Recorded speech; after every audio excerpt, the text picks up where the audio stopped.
بسم اللہ الرحمن الرحیم، السلام علیکم ورحمۃ اللہ وبرکاتہ۔ کیا بہادر شخص ہے، جج نے سزا سنائی تو مسکرا دیا اور جج ہی بھاگ گیا۔ اب اس کو توڑنے کے لیے اس کی اہلیہ کو بھی سزا دینے جا رہے ہیں۔ توشہ خانہ کے نیب کے جعلی کیس میں بشریٰ بی بی کا 342 کا بیان ریکارڈ ہو گیا ہے اور ان کو 25 سوالات دے دیے گئے ہیں۔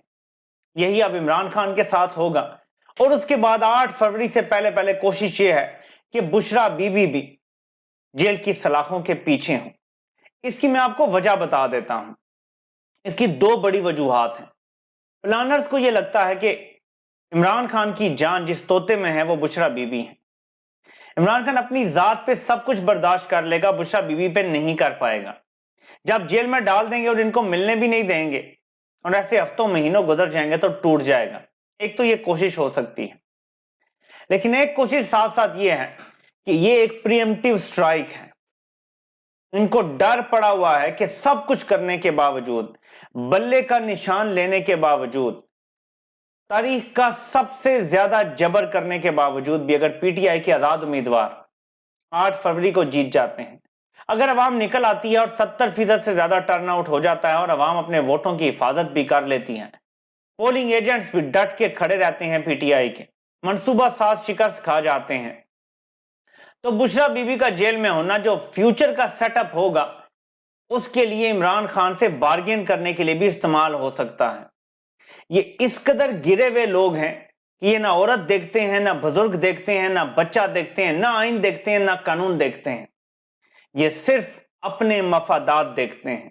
ان کے ذاتی مفادات ہیں جن کی وجہ سے انہوں نے ریاست پاکستان کو داؤ پہ لگا دیا ہے۔ یہ چند افراد بند کمروں میں خود کو ریاست کہتے ہیں، لیکن یقین مانے کہ یہ چند لوگ ہی بند کمروں میں ریاست سے سب سے بڑی دشمنی کر رہے ہیں۔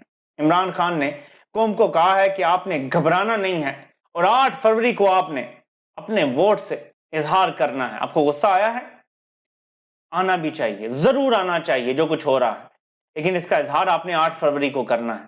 آپ کو غصہ نہیں آیا تو آپ کو غصہ آنا چاہیے۔ اگر اب بھی غصہ نہیں آیا تو پھر کب غصہ آئے گا؟ آپ کو غصہ آنا چاہیے کیونکہ آپ کے بچوں کے مستقبل کا سوال ہے۔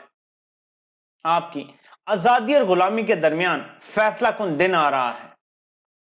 ایک شخص جس نے آپ کو بتایا کہ 76 سال سے آپ کو بیرونی طاقتوں کا غلام بنایا ہوا ہے اور اس طرح سازشیں ہوتی ہیں، اس شخص کو جیل کی سلاخوں کے پیچھے پھینک دیا گیا۔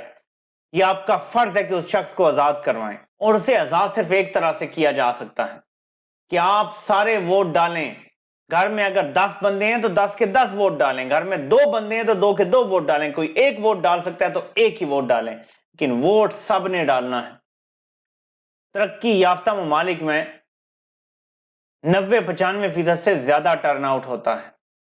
وہ ملک ترقی یافتہ ہی اسی لیے ہیں کہ عوام بتاتے ہیں کہ ہمیں کیا چاہیے اور ہمارا لیڈر کون ہونا چاہیے۔ میرے پاکستانیوں، یہ معجزہ کر دکھاؤ، زیادہ نہیں تو 70% تو ٹرن آؤٹ کر دو۔ 12 کروڑ ووٹر ہیں، 7 سے 8 کروڑ ووٹر باہر نکل آؤ اور اس دن ووٹ ڈال دو۔ کسی کا باپ بھی پھر دوبارہ تمہیں غلام نہیں بنا سکے گا۔ یہ جنگ طویل جنگ ہے، دونوں صورتوں میں۔ آپ لوگ 8 فروری کو کامیاب ہو جاتے ہیں اور 9 کو سارے آپ کے لوگ جیت جاتے ہیں، تب بھی یہ ایک طویل جنگ ہے، یہ یاد رکھیے گا۔ جو 76 سال سے طاقت کے مزے لوٹ رہے ہیں وہ آسانی سے نہیں جائیں گے، چھتر کھا کے جائیں گے۔ ان کو آئینی اور قانونی طور پہ باندھنا پڑے گا، تب جا کے وہ سدھریں گے۔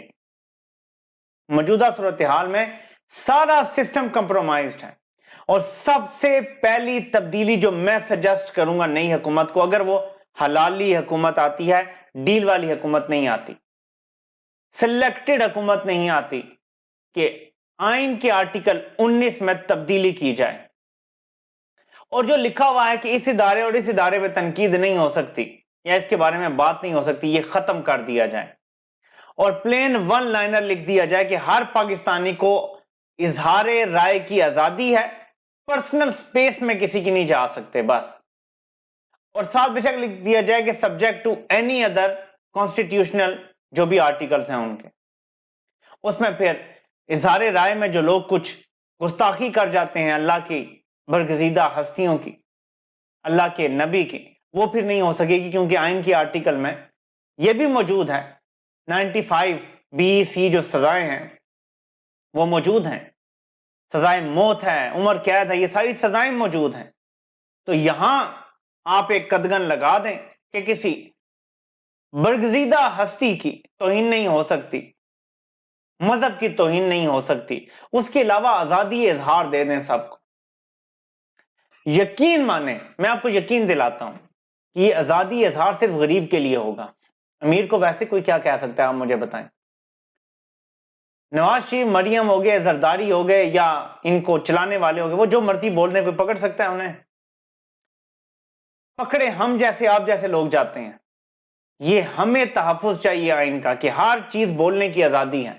طاقتور بے لگام گھوڑے کو اگر آپ نے لگام ڈالنی ہے، اس کی حدود و قیود میں رکھنا ہے، تو صرف آپ آزادی اظہار کے ذریعے ہی کر سکتے ہیں۔ یہ اگر کسی ایک چیز سے ڈرتے ہیں تو آپ کے بولنے کی آزادی سے ڈرتے ہیں۔ ان کو ایک سنڈرم ہے کہ دنیا کا ہر غلط کام کریں گے ہم، لیکن ہمیں ہیرو بھی سمجھا جائے، اظہار رائے کی آزادی ملے گی تو آپ ان کو آئینہ دکھا سکیں گے اور آپ کو کوئی پکڑ نہیں سکے گا، آپ کو جیلوں میں نہیں ڈال سکے گا، کوئی اغوا نہیں کر سکے گا، اور کوئی کرے گا بھی تو عدالت کوئی بہانہ نہیں تراشے گی کہ ٹھیک ہے جی اس کا ریمانڈ دے دو، کیونکہ آئین میں لکھا ہوگا بولنے کی آزادی ہے ہر شہری کو، اور کوئی قدغن نہیں ہوگی اس کے اوپر۔ تحریک انصاف 8 فروری کے بعد کے ماحول کی تیاری کر رہی ہے۔ کیپٹل میں اور تمام صوبائی دارالحکومتوں میں تحریک انصاف نے ممبرز کنونشن بلا لیا ہے۔ اس میں سارے معاملات ڈسکس ہوں گے کہ الیکشن کروانے ہیں انٹرا پارٹی کیسے کروانے ہیں، اس میں الیکشن کمشنر کا تقرر اور باقی جو سارے بھی معاملات ہیں وہ سارے ڈسکس کر کے اور سب کچھ آئینی قانونی طریقے سے سر انجام دیا جائے گا۔ اس کے بعد اگر تو انٹرا پارٹی انتخابات 8 فروری سے پہلے کروا لیے جاتے ہیں تو یہ زبردست ہو جائے گا، ورنہ 8 فروری کے فوری بعد جب الیکشن کے نتائج آ جائیں تو دوسرے دن انتخابات رکھے جا سکتے ہیں، اور پوری پارٹی سارے معاملات کر کے اپنا سرٹیفکیٹ جمع کروا دیں، اور الیکشن کمیشن کو پھر 7 دن کے اندر اندر جاری کرنا پڑے گا نشان۔ لیکن انتخابات ہوتے ہی تحریک انصاف پارٹی ایلیجیبل ہو جائے گی کہ ان کے لوگ تحریک انصاف میں جا سکیں دوبارہ سے، اور تحریک انصاف اپنی حکومت بنا سکے۔ اب دیکھتے ہیں کہ تمام قانونی مشگافیوں اور ظاہر ہے کہ تمام اسٹیٹ مشینری کو چند افراد استعمال کر رہے ہیں اس ٹائم تحریک انصاف کو دبانے کے لیے، تو وہ کیا کرتے ہیں اور کس حد تک جاتے ہیں۔ میں کچھ لائے عمل بتا دیتا ہوں۔ جو پولنگ ایجنٹس ہیں وہ صرف وکلا ہونے چاہیے، جن کو اپنے رائٹس کا پتا ہو۔ ہر پولنگ سٹیشن پہ وکیل پولنگ ایجنٹ بن سکتا ہے۔ تمام جو امیدوار ہیں، جو تحریک انصاف کے آزاد امیدوار ہیں، وہ ویڈیوز ریکارڈ کروا دیں کہ ہم نے فلاں پارٹی میں جانا ہے، جو بھی فیصلہ ہوا ہے اس کے مطابق ویڈیوز ریکارڈ کروا دیں، کیونکہ الیکشن کے بعد آئی تھنک 3 دن ہوتے ہیں یا جتنے بھی دن ہوتے ہیں، اس کے اندر آپ کو کسی نہ کسی پارٹی میں جانے کا اعلان کرنا پڑتا ہے، باقاعدہ شمولیت اختیار کرنی پڑتی ہے۔ آپ اس میں کہہ دیں ویڈیو میں کہ ہم فلاں پارٹی میں جائیں گے، اور اس کے علاوہ اگر کسی پارٹی میں ہمیں غائب کر کے اور پھر اچانک بعد میں ویڈیو آتی ہے تو وہ ویڈیو دباؤ کے تحت ہوگی، اور ہم عدالت کے لیے یہ بیان دے رہے ہیں، یہ بیان ہمارا عدالت میں چلے، اور اس میں بے شک قرآن پہ حرف اٹھا کے یہ ریکارڈ کر لیں ویڈیو، کوئی مشکل نہیں، اپنے فونوں میں بھی ریکارڈ کی جا سکتی ہے، اپنی طرف سے کوشش کی جا سکتی ہے۔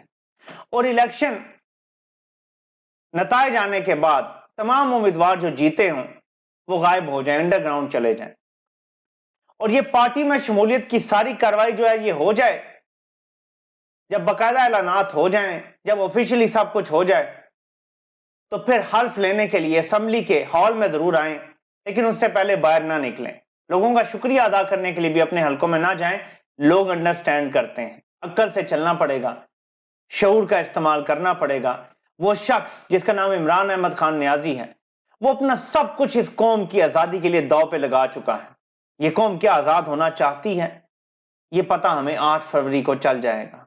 یہ آپ نے بتانا ہے میرے پاکستانیوں کہ آپ واقعی آزاد فضاؤں میں سانس لینا چاہتے ہیں، اور آپ ان طاقتور لوگوں کی غلامی آپ نہیں کرنا چاہتے۔ آپ سے انشاءاللہ پھر ملاقات ہوتی ہے۔ اللہ پاک آپ سب کا حامی و ناصر ہو۔ آپ کے سننے کا بہت بہت شکریہ۔